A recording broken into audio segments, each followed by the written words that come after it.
नमस्कार उद्योजक मित्रांनो, एक प्रश्न मला रोज गेली 8 वर्ष विचारला जातो, सर कृषी सेवा केंद्राचं लायसन काढायचे, लायसन्सबद्दलची माहिती द्या. यापूर्वी सुद्धा आपण अनेक व्हिडिओच्या माध्यमातून लायसन्सची माहिती दिलेली आहे, परंतु आज परत एकदा आपण प्रकाश टाकूयात की कृषी सेवा केंद्राचे लायसन्सची बेसिक माहिती काय आहे. सर्वप्रथम कृषी सेवा केंद्र व्यवसाय सुरू करण्यासाठी कायद्याने आपल्याकडे लायसन्स असणं हे बंधनकारक आहे. कृषी सेवा केंद्राचे लायसन्स शिवाय आपण कृषी सेवा केंद्रामध्ये माल विकू शकत नाही. सो त्याच्यासाठी कृषी सेवा केंद्र व्यवसाय जर तुम्ही सुरू करताय तर तुमच्याकडे लायसन्स असणं अत्यंत गरजेचं आहे. कृषी सेवा केंद्राच्या लायसन्सचे पुढील प्रमाणे काही ठराविक प्रकार पडतात. यातील पहिला प्रकार म्हणजे कीटकनाशकांचा परवाना अर्थात इन्सेक्टिसाइड्सचं लायसन्स. याच्यानंतर पुढील परवाना असतो तो म्हणजे फर्टिलायझरचं लायसन्स अर्थात खत विक्री परवाना. याच्यामध्ये होलसेल आणि रिटेल असे दोन वेगवेगळे प्रकार आपल्याला पाहायला मिळतात.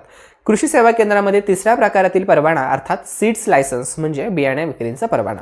जर तुम्ही ज्या ठिकाणी कृषी सेवा केंद्र सुरू करता तिथे तुम्हाला कापूस पिकाची शेती जर होत असेल तर तुम्हाला तिथे बीटी कॉटन सीड्सचं एक सेपरेट लायसन्स काढणं गरजेचं आहे. जसं सर्वसाधारणपणे कापूस क्षेत्र वगळता तुम्हाला 3 लायसन्स आणि जर तुमच्याकडे कापूस पिकाची शेती होत असेल तर तुम्हाला 4 लायसन्स अशा प्रकारे लायसन्स तुमच्याकडे असणं गरजेचं आहे. आता पुढचा प्रश्न विचारला जातो, सर कृषी सेवा केंद्र सुरू करायचे, लायसन्स काढायचं आहे तर नेमकी माझ्याकडे शैक्षणिक पात्रता काय असायला हवी. सो कृषी सेवा केंद्राचं लायसन्स काढण्यासाठी काही ठराविक आपल्या शैक्षणिक पात्रता असणं गरजेचं आहे. यातील सगळ्यात पहिलं म्हणजे BSc ॲग्रिकल्चरचं शिक्षण. MCRने ज्या डिग्रीजना प्रोफेशनल डिग्रीचा दर्जा दिलेला आहे त्या सर्व डिग्रीजमध्ये तुम्हाला कृषी सेवा केंद्राचे सर्व लायसन्स काढू शकतात. याच्यामध्ये BSc agri, BSc forestry, BSc horticulture, fisheries, biotech, agriculture biotech असेल किंवा ॲग्रिकल्चर बीटेक असेल तरीसुद्धा तुम्हाला याच्यामध्ये लायसन्स निघू शकतात. याला पर्याय म्हणून ज्यांचं केमिस्ट्रीमधनं ग्रॅज्युएशन झालेलं आहे, ज्यांचं BSc केमिस्ट्रीचं शिक्षण पूर्ण झालेलं आहे त्यांनासुद्धा सर्वच्या सर्व लायसन्स काढता येऊ शकतात.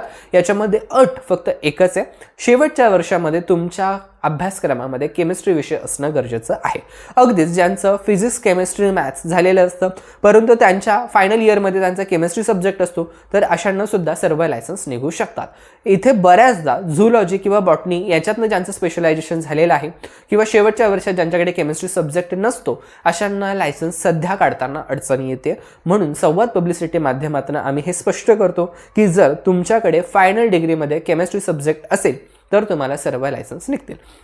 जर आता तुमचं ग्रॅज्युएशन झालेलं नसेल, डिग्री झालेली नसेल तर तुम्हाला लायसन्स मिळणार नाही आहेत का, तर अर्थात कृषी सेवा केंद्रासाठी ॲग्रिकल्चर डिप्लोमा हा सुद्धा ग्राह्य धरला जातो आणि कृषी सेवा केंद्रासाठी तुमचा डिप्लोमा जरी ॲग्रिकल्चरमधनं झालेला असेल तर त्यावरती सुद्धा तुम्हाला सर्व लायसन्स निघू शकतात.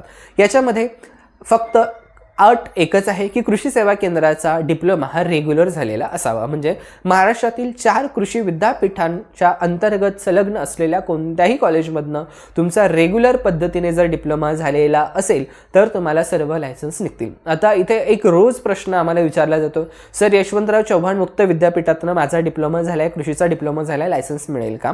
तर इथे मला ही गोष्ट नमूद करावीशी वाटते आणि क्लिअर करावीशी वाटते की यशवंतराव चव्हाण मुक्त विद्यापीठातील डिप्लोमा काही ठिकाणी आज सुद्धा लायसन्ससाठी ग्राह्य धरला जातो, काही ठिकाणी मात्र तो ग्राह्य धरला जात नाही. त्याच्यामुळे we are not the right person to जज or to decide whether it will work or not. म्हणजेच कृषी सेवा केंद्राच्या डिप्लोमा YCMमधनं जर झालेलं असेल तर त्याच्यावरती लायसन्स मिळेल किंवा नाही हे आम्ही तुम्हाला खात्रीशीरपणे सांगू शकत नाही. यासाठी तुम्ही तालुका कृषी अधिकारी किंवा तालुका गुणनियंत्रक अधिकारी यांना संपर्क साधू शकता व त्यांच्याकडनं ह्या गोष्टीची खातरजमा करून घ्या की या प्रकारच्या शिक्षणावरती आपल्या भागामध्ये लायसन्स निघत आहे का. सो यशवंतराव चव्हाण मुक्त विद्यापीठामधनं जर तुमचा डिप्लोमा झालेला असेल तर ही गोष्ट तुम्हाला करणं अत्यंत गरजेचं आहे. यानंतर लायसन्ससाठी नेमका वेळ किती लागतो. सो लायसन्ससाठी सर्वसाधारणपणे 1.5 ते 2 महिन्याचा कालावधी आपल्याला लागू शकतो. डिपेंड्स. लायसन्सच्या स्टेप्समध्ये 3 प्रोसेस असतात. 3 प्रोसेसमधील 3 अप्रुव्हल्स आपल्याला गव्हर्नमेंट ऑफिसर्स देतात जी प्रोसेस ऑनलाईन असते. सो ऑफिसर्स किती वेळ घेतात याच्यावरती तुमचा हा वेळ संबंध डिपेंड असतो. बट ॲव्हरेजली 1.5 ते 2 महिन्याचा कालावधी लागतो. यानंतर पुढचा प्रश्न येतो की सर याच्यासाठी नेमका खर्च किती येतो. तर खर्च हा सुद्धा बराचसा व्हॅरी होतो बट ॲव्हरेज सांगायचं झालं तर 10,000 रुपये किमान ते मॅक्स 15,000 रुपयापर्यंत तुम्हाला ह्या पूर्ण लायसन्स प्रोसेसला गव्हर्नमेंटची फी आणि जो माणूस तुमचा फॉर्म भरून देणार आहे त्याची फी पकडून येऊ शकतो. याच्यामध्ये थोडंफार कमी जास्त होऊ शकतं बट ॲव्हरेज 10,000 to 15,000 पर्यंत तुमचा खर्च येऊ शकतो. यानंतर पुढचा प्रश्न येतो की सर कृषी सेवा केंद्राच्या लायसन्सला अप्लाय करायचं आहे, अप्लाय नेमकं कुठे केलं जातं, मला ऑफलाईन जावं लागेल का, मला अधिकाऱ्यांना भेटावं लागेल का? तर अर्थात नाही, ही सगळी प्रोसेस ऑनलाईन आहे. तुम्हाला ऑनलाईन आपल्या सरकारच्या पोर्टलवरनं ही प्रोसेस करता येऊ शकते. एक सूचना वजा विनंती आहे, कृषी सेवा केंद्राचा फॉर्म भरणं ही किचकट प्रोसेस आहे, तर ही एका नवख्या माणसाला 100% परिपूर्ण येणं थोडंसं कठीण आहे. सो यासाठी तुम्ही प्रोफेशनल हेल्प घेतली तर तुमचं काम सोपं होईल. यानंतर कृषी सेवा केंद्राच्या लायसन्ससाठी नेमके डॉक्युमेंट्स काय लागतात सर? सो कृषी सेवा केंद्राच्या डॉक्युमेंट्ससाठी तुम्हाला 3 प्रकारचे डॉक्युमेंट्स लागतात. एक पहिला बिझनेस प्रूफ, आणि ज्या व्यक्तीच्या नावाने लायसन्स आहे त्या व्यक्तीचे KYC डॉक्युमेंट्स तुम्हाला लागतात.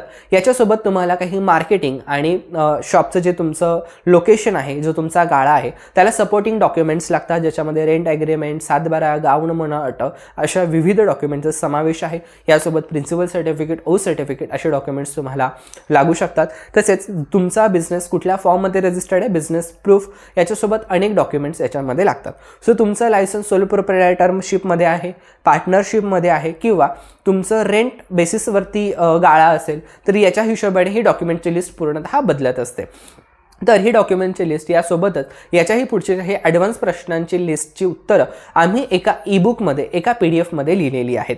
बऱ्याचदा ही सर्व माहिती आम्हाला फोनवर सांगणं आता शक्य होत नाही, म्हणून ही सर्व माहिती आपण एका ईबुकमध्ये PDF 7 ते 8 पानांची फक्त PDF आहे. तुम्हाला वाचायला हार्डली 15 ते 20 मिनटं लागतील. याच्यामध्ये कृषी सेवा केंद्राच्या डॉक्युमेंटची लिस्ट सेक्शन वाईज किंवा कॅटेगरी वाईज दिलेली आहे. शैक्षणिक पात्रता काय आहेत, जर ती तुमच्याकडे नसेल तर त्याला पर्याय काय आहे, ही प्रोसेस डिटेलमध्ये काय आहे, यासोबतच तुमचे या संदर्भात विचारले जाणारे प्रश्न हे सर्व आम्ही याच्यामध्ये कव्हर केलेले आहेत. जर तुम्हाला कृषी सेवा केंद्र लायसन्सची इत्तमभूत आणि करेक्ट इन्फॉर्मेशन पाहिजे असेल तर तुम्ही आपल्याकडनं ही ईबुक परचेस करू शकता. हिची किंमत आहे फक्त आणि फक्त 99 रुपये. यासाठी तुम्हाला खाली स्क्रीनवर दिलेल्या नंबरवरती आम्हाला व्हॉट्सअपला कॉन्टॅक्ट करू शकता.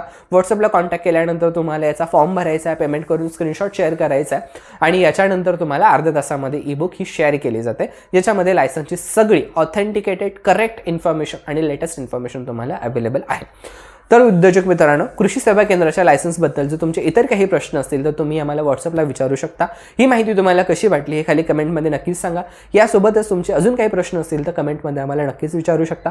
भेटूयात लवकरच अशा व्हिडिओसोबत. तोपर्यंत धन्यवाद.